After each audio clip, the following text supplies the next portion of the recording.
ಭಾರತದ ಪ್ರಜೆಗಳಾದ ನಾವು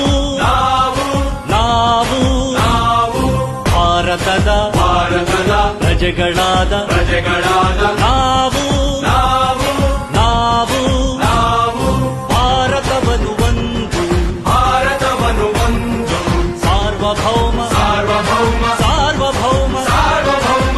ಸಮಾಜವಾದಿ ಭಾರತವನ್ನು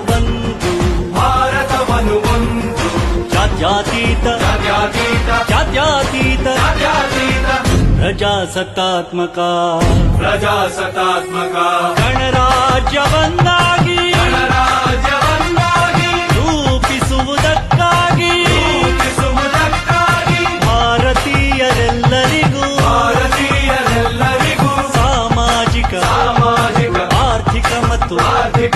ರಾಜಕೀಯ ನ್ಯಾಯವನ್ನು ವಿಚಾರ ಅಭಿವ್ಯಕ್ತಿ ನಂಬಿಕೆ ಧರ್ಮ ಮತ್ತು ಉಪಾಸನೆಯ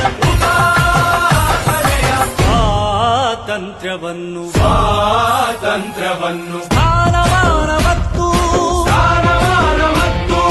ಅವಕಾಶಗಳ ಸಮತೆ ದೊರೆಯುವಂತೆ ಮಾಡಲು ವ್ಯಕ್ತಿ ಗೌರವ ದೇಶದ ಏಕತೆ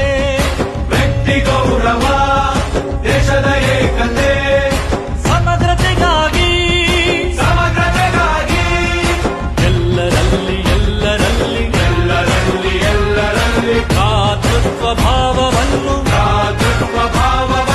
ಮೂಡಿಸುವುದಕ್ಕಾಗಿ ದೃಢ ಸಂಕಲ್ಪ ಮಾಡಿ ನಮ್ಮ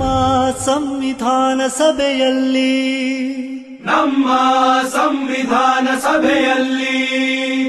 1949 ನವೆಂಬರ್ ತಿಂಗಳ 26ನೇ ದಿನ ಈ ಸಂವಿಧಾನವನ್ನು